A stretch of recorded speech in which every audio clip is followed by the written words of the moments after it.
All right, good morning, everyone. So this is the beginning of our new class, ST 115. So this is our Unit 1 week. We'll be doing this for the next 7 weeks. I'll make sure to upload these to your announcements and you can view them whenever you want. All right, so my name is Megan Ludwig. I am a certified surgical technologist. Let me scoot on here. So a little bit about me, so you can put a face to the words on your computer screen, so it's a little more personal, right? I earned my surgical technology certificate in 2008, and then I later, actually just pretty recently, finished my Bachelor of Arts. So in 2008, I got my certification and started working at one of my local hospitals for several years. I was on the ENT team. I did a lot of ear, nose, throat, tonsils, some eye cases, stuff like that. Um, but I also got pretty versed in a lot of other types of cases because, excuse me, by the time my doctors were done at noon, I worked till 7, so I got a lot of other cases in the afternoon. So I graduated from West Virginia University at Parkersburg, which is a branch of WVU. So a lot of our facilities around here are also related to WVU medicine. It's kind of all one big group. So I've been actually teaching since 2012, right before my first child was born, this crazy kid right here, my daughter Zoe. And I've been teaching ever since, pretty much full time, at a couple of our local community facilities that have surgical technology programs. So these are my two kids. This is my daughter Zoe and my son Zach. They're a little bit older now than what they are in this picture, but they keep me on my toes and they're a lot of fun.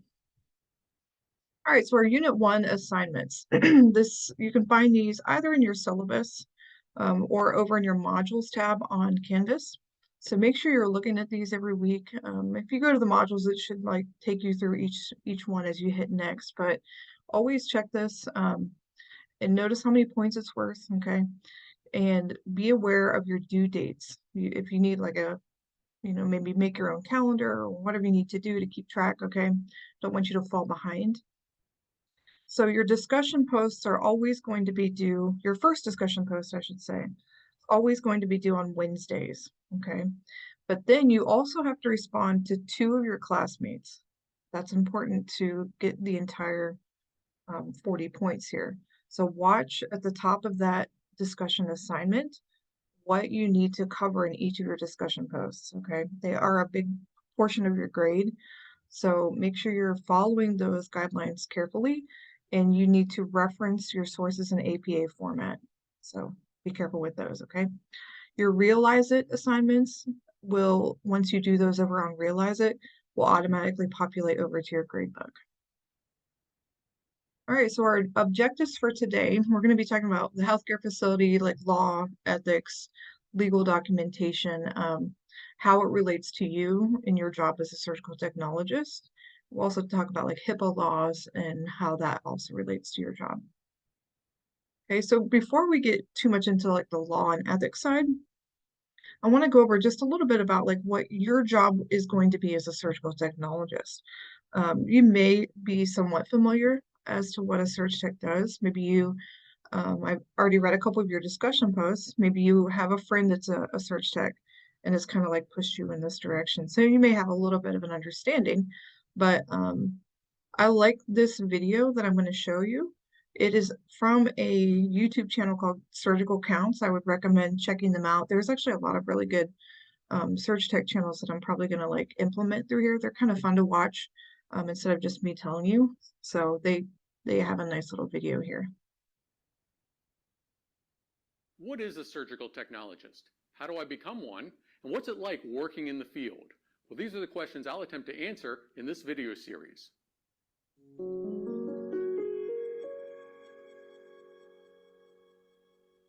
Okay, don't do that. Surgical superhero? No, Wonder Woman. Just like Boki An, the real-life scrub nurse on Grey's Anatomy, Thank you, Boki. Woo! surgical technologists play a very important role in making sure surgeries proceed the way they should and that the patient has a positive outcome. So what's it like being a surgical tech? Well, I've invited some friends to help explain it. A surgical technologist is someone who plays a very important role in a surgical team. A surge tech is, in my opinion, it's the backbone of the OR. We're really the doctor's right hand. In the operating room, people from many different specialties come together to make the surgery a success. Take a look at this picture of a typical operating room. Around the periphery, you have the OR nurse, the anesthesia provider, maybe an X-ray tech or a sales rep for medical devices. But right up here, scrubbed in right next to the patient, this is where you'll find the surgeon and the surgical technologist. We're so close to the action that we often have our hands on and sometimes even in the patient. I loved it. My first one, I almost passed out. I was so nauseous. Not only do you pass instruments or hand what the surgeon may need, sometimes he needs another extra set of hands. Sometimes you're in there with your arms and you're kind of retracting, so that's really neat. You might be a lot more involved than you would that you think you would be versus just passing instruments the whole time. So what exactly does a surgical technologist do? It's a hard question to answer because there's not just one thing that we do. Cool things. In the operating room, the surgical technologist has two main roles. Number one, we're in charge of maintaining the sterility of the surgical field. We maintain sterility at all costs. We protect the patient. The patient comes first. Items used during surgery must be sterile. This means there cannot be any germs on any surgical instruments or devices, on the drapes that cover the patient, or on the gowns or gloves worn by the surgical team. Because if any germs get on any of these items, they could end up in the patient and cause a potentially severe infection. And this job is difficult because you can't see germs. You can't tell just by looking whether something is contaminated. So the surgical technologist needs to make very precise movements, ensuring that sterile items don't accidentally touch something that isn't sterile. And they must maintain constant vigilance to make sure that nobody else accidentally contaminates the sterile field. You're a mind reader. You're anticipating every move that everybody in the room makes the entire time. And all this must be done while they fill their second main role, which is to assist the surgeon during the surgery. So what does all this look like? So first in the morning, we'll wipe everything down. Before the surgeries, we are helping position the patient, getting things ready for the surgery. Open up stuff, getting the instruments ready. Create the sterile field, which is the base to surgery because you need somewhere to have all your instruments and everything. We'll start setting up a sterile field, preparing the table with all the instrumentation, looking at preference cards, making sure we have everything so that the surgery can be as quick as possible. We make sure that we do counts. 1, 2, 3, 4. Passing instruments. We are holding retractors. We pass instruments. You just have to know what the surgeon wants right there and then and just help pass instruments. Gown and glove the doctor, help the nurses. And then after the surgery, kind of like the cleanup portion of it, helping move the patient back to the bed to get them out of the OR. And we are basically, it's like a constant repeat, but we're always doing something. Back in the day, nurses were given some extra training, and they were the ones who filled the role of assisting the surgeon. But over the years, the job came to require more specialized knowledge and skills that weren't completely covered during a typical nursing program. So the role of surgical technologists split off from nursing, and today they are two very different jobs. Surgical technologists focus on setting up and maintaining the sterile field, knowing the procedure so they can anticipate what instrument the surgeon will need next without her having to ask for it, keeping track of all the instruments and supplies because we don't want to lose anything in the patient, and generally keeping the surgical field tidy. In the OR, nurses still play a very important role. They're responsible for charting, recording any information during the procedure, helping position the patient before the operation, and helping to transfer them out of the OR after the operation, and otherwise acting as the manager of the OR. But during the procedure itself, they are usually away from the patient. Is surgical technology like any other job out there? You definitely want to get used to smelling horrible things in the OR.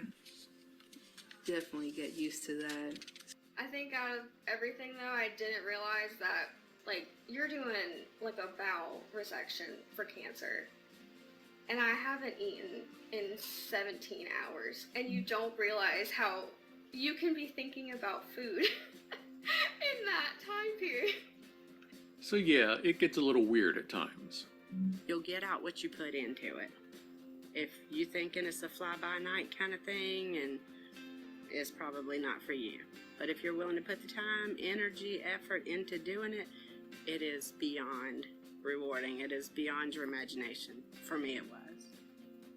So if any of this sounds interesting to you and you're thinking about becoming a surgical technologist, please watch the next few videos as I describe what you need to do to get the job, what it's like going to school for surgical technology, and what it's like to do the job itself. But for now, I'll leave you with this quote. It's what surgical technology instructor Mel Angelisanti tells their class. This is the most unknown career in healthcare. You will have some of the most remarkable experiences known to human beings in medicine.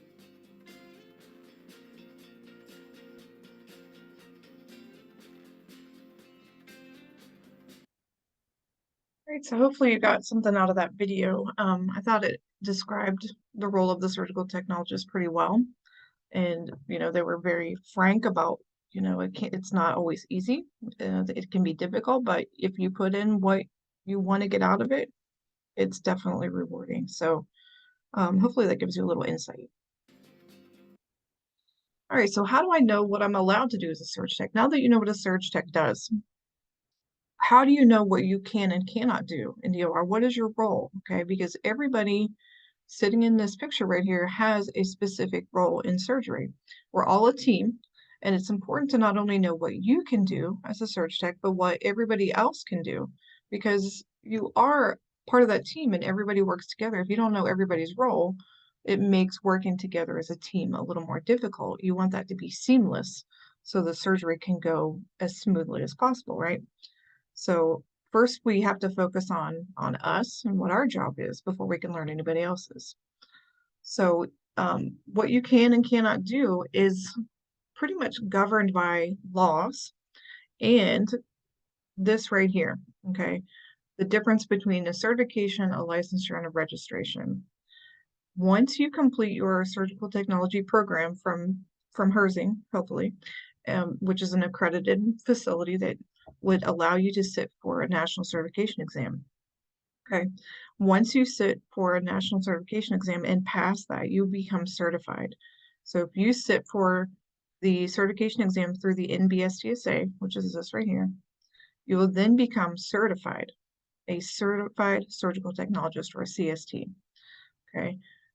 Some states are pushing for licensure. Most states do not have anything like this for surg techs yet. And registration, we do not have yet either, because, think of like a registered nurse. There is a list of all registered nurses for each state that they work in. So I think it's probably a good thing, because if, maybe this nurse had a strike against her in this state, but tries to go to another state to work. Those things show up. So it's a safety thing, right? So, pushing for registration is a good thing. But right now, as it stands, a lot of states don't even require certification for surg techs to practice. So, before we can move up in this type of, role, you have to start with certification. So I do think it's important for surgical technologists to be certified, because it shows that you're maintaining a minimum level of continuing education. You've met certain standards. That's what this means, certification. You've passed a national test that shows that you meet those educational standards and you're fit to practice. So I do think that's important. You're also governed by the different types of laws, what you can and cannot do, okay? There are a lot of laws. I know it looks like a lot, but there's federal laws that affect the entire country, no matter where you are. Some laws do vary by state, like between, Ohio and West Virginia, which is where I'm at. There are certain things that can and cannot be done in each state. Obviously, we're going to be governed by criminal laws, things you have to know that you can and cannot do And if you go against that, you could be charged criminally. Okay, we'll talk about those types of things here in a minute. Even administrative and corporate, these are going to be things that like your facility may say, even though your state says, yes, you can do it, your hospital may very well say you can't do it. So it is up to you. You are responsible for knowing what you can and cannot do. So you can look those things up on state websites or your handbook whenever you get hired. It is up to you to know that. Sometimes they'll go over that in like your new job orientation. But what I would caution you against is just relying on hearsay. Okay. So you may have this surge tech friend that also works there and they say, oh yeah, you're allowed to do that. You're allowed to put a Foley catheter in, whatever it is. But what if your healthcare facility says, no, that's not within your scope of practice, but you do it anyway? It's not going to be your friend's responsibility anymore. It's yours. It's going to come against you, and you could potentially lose your job for doing something like that. So be very careful in knowing what you can and cannot do. Okay, related to that would be negligence. So negligence is basically saying, that you as a surg tech, once you've completed your education, have that level of education. If you go against that, then that is negligence. If you were taught or trained to avoid any of these things here, and you do it anyway, whether it's intentional or not, is negligence. Okay, so here are some common examples of negligence that happen, unfortunately, every day because either they're complacent or maybe they just didn't retain that information, whatever it is, it doesn't matter. So it's important to learn how to prevent all these things, right? So unintended retained foreign objects, that's like one of the number one causes of negligence in our line of work, okay? So accidentally, let's say, leaving behind a sponge or an instrument. As a surge tech that you were supposed to have a proper count at the beginning of the case that matches what happens at the end of the case. So you should have those numbers to verify your sharp sponges, any counted items, okay? Burns is another huge issue. So that's not something a lot of people think about, getting burned in surgery. That's not usually their first concern when going into surgery is, oh, I'm going to get burned. But it's a huge problem. Patients can get burned by the bovie, the cautery pencil, or some sort of thermal device that we use. So knowing how those things work will help prevent patient burns. Falls isn't a huge concern in the OR, mostly because our patients are coming in on a stretcher or a transport cart, and then we help them move to the OR bed. So falls isn't a big concern, but it can happen, especially if you're doing like ambulatory or topical things. Incorrect patient positioning, which could lead to incorrect surgeries, wrong site or wrong patient surgeries. That's why we do something called a timeout procedure to, everyone in the OR is on board with the right patient, the right procedure, the right side. Specimen loss is it could be a real issue, not just in the moment of the issue, but later down the line for the patient. Because let's say we took out a lymph node and we wanted to see if that was potentially cancerous or not, and it got lost or ruined, misidentified, whatever. That could potentially delay or even inhibit their future healthcare. That could potentially end up in patient death if we do not correctly identify, let's say, a cancer specimen. That could really hurt their chances of getting proper care. So you'll learn how to identify specimens as well as medications. You'll have a whole class on medications and pharmacology. No, we do not inject medicine, okay? But we are still responsible for it because it's going to pass through our hands. The circulating nurse, registered nurse, will get the medicine. give it to us, and then we have to make sure it's properly labeled, identified, and drawn up properly as we pass it to the surgeon. So we're like the last line before we hand it to that surgeon for them to inject. Abandonment is going to be like, if you, it could go a couple ways. If you decide in the middle of the case that you have to leave to go take care of something else, and you walk out of that room and leave that patient, that could be considered abandonment. So that could, it's really kind of more of an intentional thing. Or, you know, there's a couple other ways that could go, but that's a good example. Failure to communicate could lead to a lot of other issues, like retained foreign objects. Maybe you didn't communicate that, you know, you lost a sponge, or that you miscounted a suture, whatever it is, okay? Loss of or damage to patient property. Sometimes patients come in with things like hearing aids, or something like that. You accidentally damage that in the process, that could be considered negligence, because you know you have to take care of those things. And delegation, you don't necessarily have the authority to delegate different tasks to people.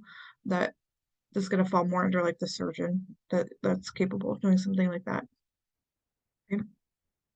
So along with negligence, you have this law, or this law term called a tort.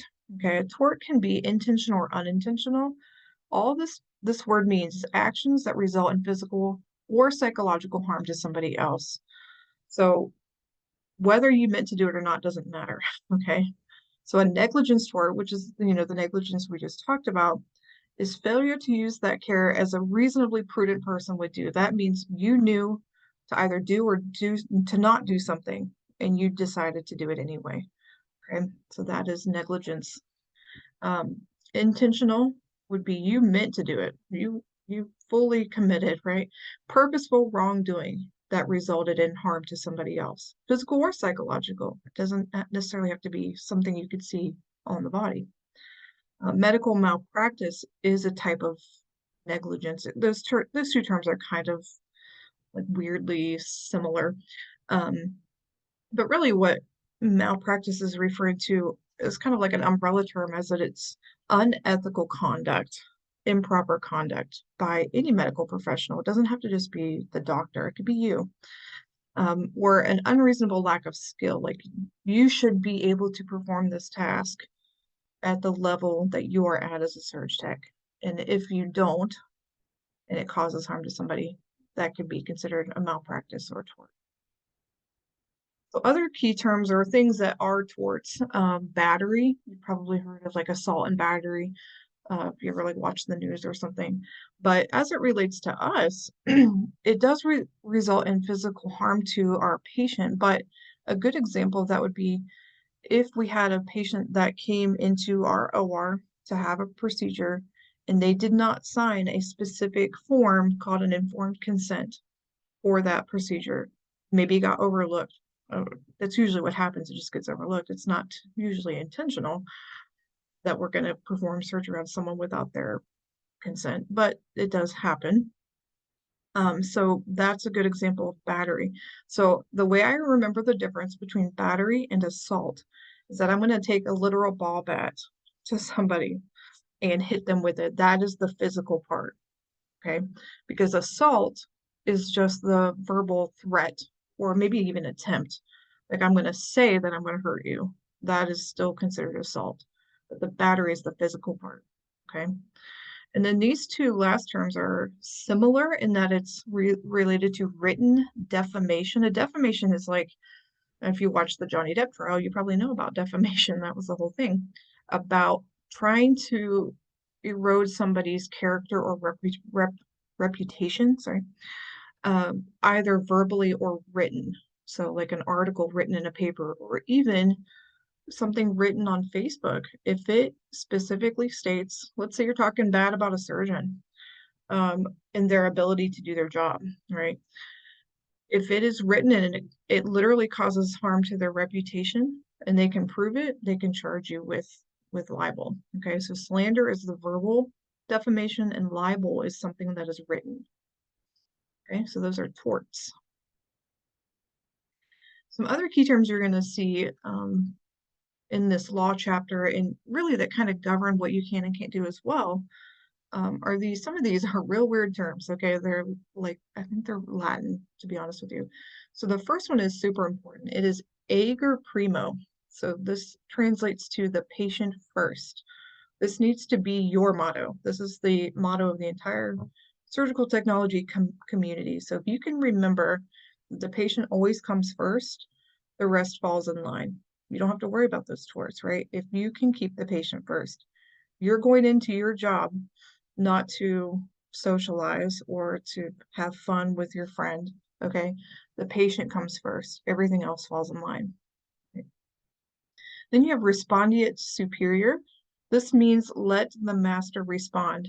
What this really means is saying you are responsible for your actions, okay? Because you are the professional. It doesn't necessarily fall on the surgeon all the time anymore, okay? It used to be where, the surgeon's in the room, kind of like the captain of the ship. It would fall back on them, but you have that education and that responsibility to do what you're trained to do. So you are responsible for your actions. You are quite possibly able to be called into a court of law to answer for your actions. Okay. So res ipsa loquitur, I think might be how it's pronounced, is the thing that speaks for itself. So it's something that is obvious. It's an act of negligence that you can clearly see. So the best example is, you accidentally leave a sponge in a patient at the end of a case. You didn't count that correctly, or you just omitted the count, whatever it is.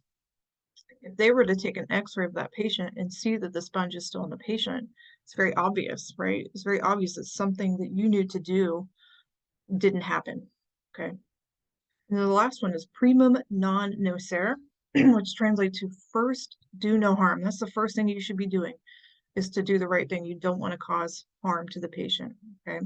So this is just an ethical guideline across all healthcare. We want to make sure we don't do any harm. This picture right here is, I don't know if they still use it anymore. They used to. This is like the symbol of the AST, which is the Association of Surgical Technologists. Once you become certified through NBSJSA, you have to become a member of AST to maintain your certification, okay? This little picture here, it looks real weird, okay, I'll be honest with you, but it's referring to what's happening in the OR. This little rectangle here is the patient bed, so that head is the patient. This dark rectangle is your Mayo stand. So this one would be you, that's your job, okay? Then this one here that's just going around is the circulator. This one up here at the head of the bed would be anesthesia. And I believe this one here is going to be the surgeon and some assistants or residents on this side. Just a picture of what happens in the OR. All right, so risk management. Once, let's say something happened with a patient that resulted in negligence. Okay, things are going to have to happen after that. You have to write reports. We'll talk about how to write those reports here in a few. Those reports go to risk management. It's a different, group within the hospital that these get sent to, part of like human resources. And their goal is to make sure that it doesn't happen again, okay? We're going to send them those reports with all the information. They're going to review those and decide, what could be done to prevent it from happening again. Does an in-service need to happen? Do we need to have more education on the issue at hand? Do we need to just make sure we're promoting those safety measures? Different trainings or maybe even changes in policies could happen as a result of the negligence. So that documentation is going to be required, okay? Anytime something like that happens, it is required in all areas of medical practice, not just the OR, okay? Documentation of not just even negligence or risk management, but anything related to the patient has to be documented, okay? We'll talk about how to document certain things like medications and specimens in different chapters, but just know that they do have to be documented for the patient safety and for yours, okay?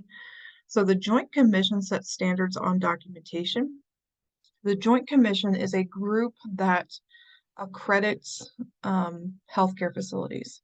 They go into these facilities and they look them over up and down, left and right, and make sure they're following certain guidelines that they've set that sets a standard of, a minimum standard of healthcare. If that facility does not meet those standards, they can lose their accreditation. You don't want to go, I personally wouldn't want to go to a healthcare facility or hospital that is not accredited. It means that they have slacked off, that they're not doing what they're supposed to be doing.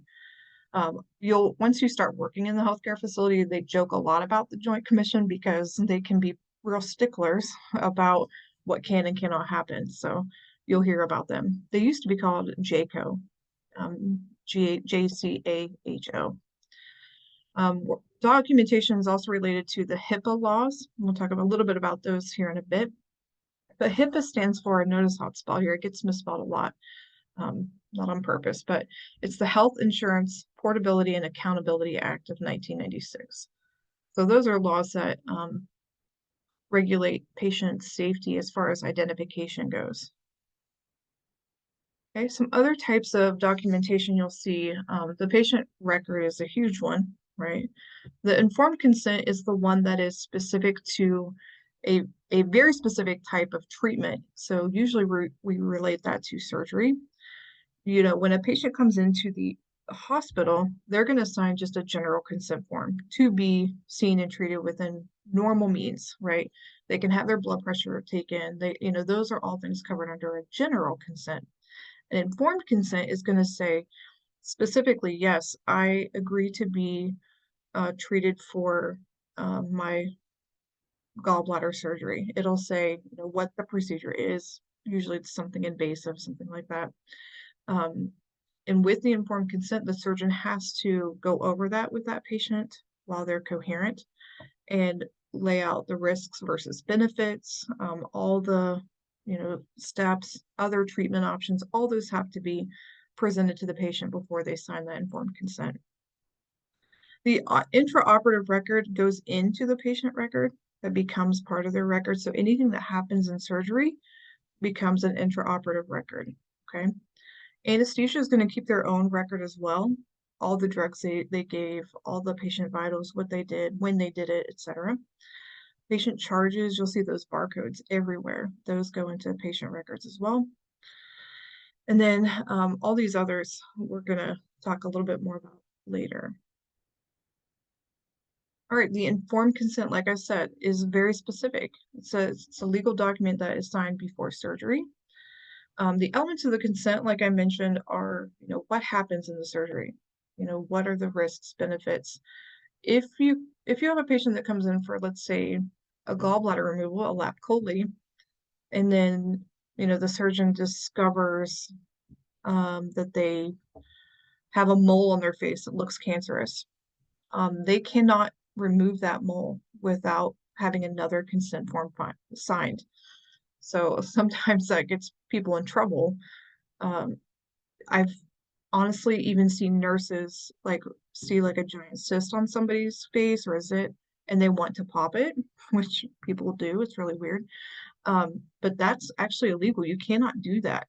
Okay, you are causing another physical, harm, so to speak, to a patient without their consent. Not saying that they want that cyst there, but you cannot, in a court of law, that's going to hold you accountable for negligence or an intentional battery, essentially, because you don't have that consent for that. So the procedure description is going to be in that informed consent. Again, risks, benefits, all the outcomes have to be portrayed to that patient before they get to sign it. Alternatives.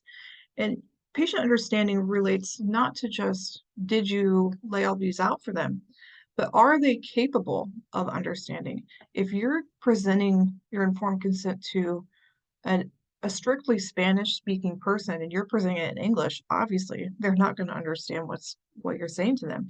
So if that's the case, you have to wait for a translator, and usually hospitals will provide that translator. Or if they are not mentally capable, you have to have a caregiver that is legally allowed to make those decisions with an advanced care directive or something to make those for them. Also, they cannot be under the influence of any medications that would alter their sense of understanding. So if the patient is already sedated, let's say in the holding area or wherever on the floor, they're already sedated, that has caused them to like maybe lose consciousness or not be aware of their surroundings, they cannot sign an informed consent. That would be illegal. Okay.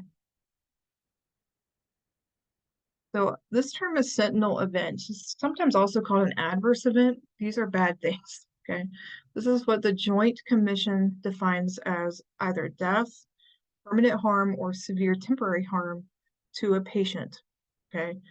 Like those things, those negligence things we talked about at the beginning, burns, improper positioning that might even lead to, a physical harm. Maybe we were positioning a leg, but the leg kind of dropped and it caused a break or something. Things like that unfortunately do happen if you're not careful. Or let's say, you're in the middle of the surgery and the surgeon accidentally nicks the aorta. Let's just be dramatic about it. So they lost a ton of blood, and then you have to give something to sustain their life. That's a sentinel event. It's not always death, but it's something very severe. Okay. So sentinel events require special types of paperwork that we have to write up. And this ECRI Institute is a separate group or an institute that can go in and like not necessarily regulate, but they can give you like a risk management type of scenario as to, they conduct these studies on what happened on maybe medical devices that caused a sentinel event. So they do have a lot of input on patient safety, and you can look them up here on this website if you'd like. So how to develop that incident or a sentinel event report. An incident report can also be written for a lot of things that fell under that negligence category. Let's say you saw another person in the room abandon a patient. You need to write an incident report of that. There needs to be documentation of what happened in those types of events. Okay. So you are capable of writing these, even if, let's say, you saw a surgeon verbally abuse you or somebody else in the room. That requires an incident report. You must document those things. Okay. So what needs to be included are just the facts. All right. So basically who, what, when, and where, right? Or even also including how. Be just specific as possible without including a lot of fluff or opinions. Okay, so here are the guidelines for that. You want to do it as soon as possible after that, while the information is still fresh. You don't want to wait days. People forget things. You want to keep it fresh in your mind. It also gives you more validity. Okay, state the facts, no opinions. Be professional about it. I know in our day and age where we're used to texting and writing on Facebook, be professional in your language. Okay, these could end up in a court of law. Use first person as you are telling the story, like I. And don't become intimidated. This is a big one, especially if it relates to something that happened with a surgeon. Let's say that surgeon verbally abused you, called you names, whatever it was. Surgeons have a history of being considered bullies, right? They're actually really starting to crack down on that in basically everywhere that I know of, because it has been proven that, surgeons who are aggressive or bullies to their staff have poorer outcomes with their patients. So they definitely are really starting to crack down on that type of thing. So don't let the fear of, what's going to happen if I submit this report. What's the surgeon going to do to retaliate? They cannot legally retaliate. Okay. So don't become intimidated. Take your time. You need to submit that to the OR director, who's then going to pass it on to the appropriate channels. Okay. All right, a little bit about HIPAA here before we end. So again, this is referring to patient confidentiality. So it's a Healthcare Insurance Portability and Accountability Act, started back in 1996. So these are types of things that you have to protect from the patient, right? You cannot go out on Facebook and list any of these things. You cannot say these things to your family when you go home.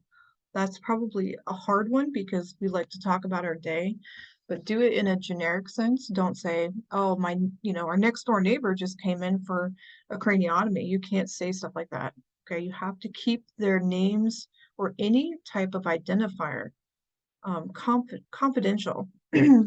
So I'll just tell you a little story. I had a friend who I worked with several years ago who um, wrote on Facebook that she got called in the middle of the night for a craniotomy. Now, we live in a pretty small area in which we don't get called in for a ton of craniotomies in the middle of the night. So that alone could be enough to identify a patient. You cannot say stuff like that on social media or ever, anywhere, okay? No patient identifiers. It can get you fired and it could get you sued. So you definitely don't want to do those things. Any of these can be considered a HIPAA violation. I'll point out photographs because everyone carries their phone everywhere now. You as a student should not be carrying your phone in the OR.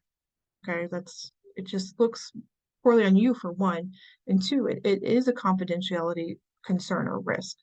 You don't want to accidentally snap a photo of you in the OR that might have, let's say, the patient name on the board in the background. Okay, it can get you in big trouble. All right, so if you have any questions on anything that we've covered in this chapter or just in general, feel free to reach out to me. I try to get back to you within 24 hours.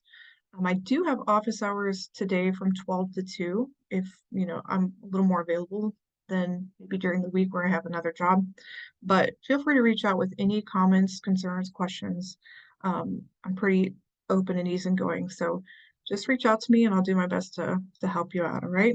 So I hope you guys have a good week. Make sure you look for those due dates on your discussion posts, etc. I don't want you guys to fall behind, all right? Have a good week. Bye.